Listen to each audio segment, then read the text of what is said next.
यह दृश्य बजरंगपुर नवा गांव राजनांदगांव छत्तीसगढ़ का इस वक्त पुलिस छावनी में तब्दील हो चुकी है।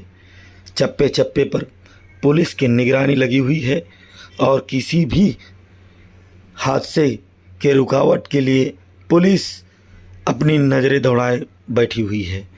किस तरह से 3 लोगों की हत्या होने के बाद यह शहर सदमे में डूब गया है और एक बड़े हादसे शिकार का न हो जाए, इसलिए पूरा क्षेत्र पुलिस छावनी में तब्दील हो गया है।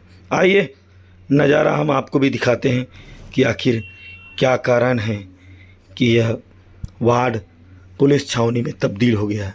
बात ऐसी है कि अंदेशा होने के बाद यहाँ के युवकों के द्वारा कुछ धमकी मिलने के बाद पुलिस थाने में इसकी शिकायत की गई, मगर पुलिस की कार्रवाई नहीं होने के कारण आज यह दिन लोगों को देखना पड़ा, जिसके कारण एसपी ने 2 पुलिसकर्मियों को सस्पेंड कर दिया गया है। और देखते ही देखते यहाँ पर आक्रोश इतना बढ़ गया कि लोगों का हुजूम बढ़ गया।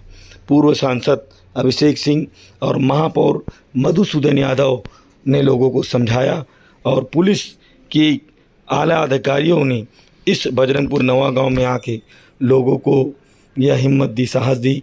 जिस तरह नशे के खिलाफ यह गांव आज एक साहस होने के बाद नशे पे जकड़ता हुआ इस गांव को बता रहा है, जिससे कहा जा रहा है कि युवकों के द्वारा नशा करके किस तरह से गांव में लगातार हिंसा नज़र आ रही है। और इस हिंसा के कारण बजरंगपुर नवा गांव में आज पुलिस छावनी में तब्दील हो गया। लोगों के मन में बहुत आक्रोश है, एक से एक सवाल किए गए और इन सवालों के जवाब किसी नेता के पास नहीं था, क्योंकि नशा जिस तरह से इस नवा गांव में बढ़ गया है, तरह तरह के नशाएं करने के बाद युवा हौसलों से तरफतार हो रहे, जिसके कारण ऐसे घटनाएं होते जा रही हैं।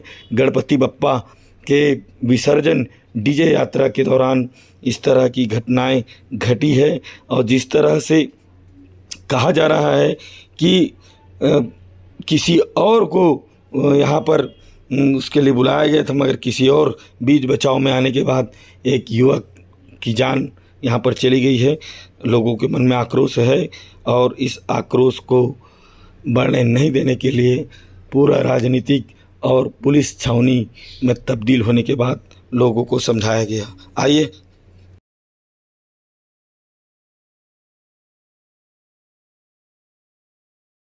अभी तक कर लेते, लेकिन हम चाहते कि उनके फैमिली वाले भी सुरक्षित रहे, हमारे फैमिली वाले ये बिंदास घूमे, हम घूमे, हमारे भाई घूमे। और हमको 4 जगह जाना है तो हम जैसे आज तक थे वैसे रहना चाहते, बस जो किया वो नहीं छूटना चाहिए। बस आप लोग सीधे अनुरोध है, कुछ नहीं है। और रही बात उनको वो चाहिए ना, क्या बोलते हैं, रिपोर्ट चाहिए, फिर सबूत चाहिए। पूरा प्लान नहीं, पूरा गाँव सबूत है उनके लिए। अब गाँव के रहते अगर उसको नहीं कर पाए तो जिंदगी से धिक्कार है। ना कभी कानून का सहारा, ना कभी नेतागिरी का सहारा, ना किसी का सहारा। खुद नेता, खुद कानून, सब खुद।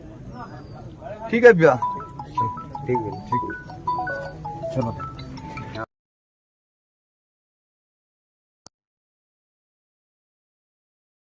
तब तक उसको न्याय नहीं मिलेगा, कुछ नहीं हो सकता। और नहीं तो फिर पुलिस का न्याय तो मिलना चाहिए, सवाल ही पैदा नहीं होता। फिर खुद ही अपन कर सकते हैं हर चीज। फिर ठीक है, बस यही दुआ है भैया, गांव शांति रहे, हम शांति रहे।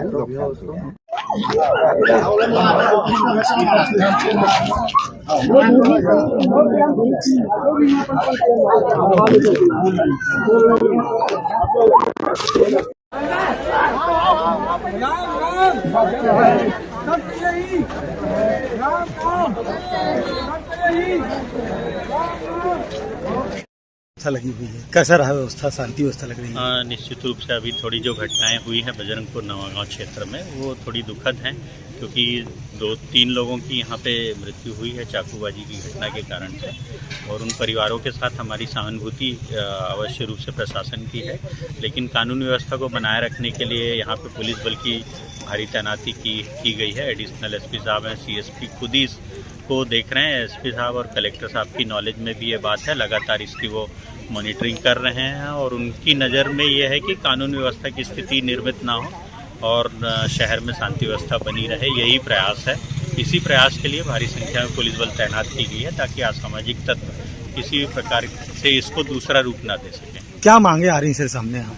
निश्चित रूप से कार्रवाई की मांग आ रही है कि इस प्रकार की घटनाओं को रोका जाए और यदि नशे के पदार्थ या शराब वगैरह की अवैध बिक्री को रोका जाए। पुलिस लगातार इसमें कार्रवाई कर रही है और डिमांड ये भी है कि आरोपी गणों को पकड़ करके उनके खिलाफ जो कानूनी प्रावधान में सख्त सजा है उसका पालन कराया जाए और कोर्ट से उनको कड़ी सजा दिलाई जाए।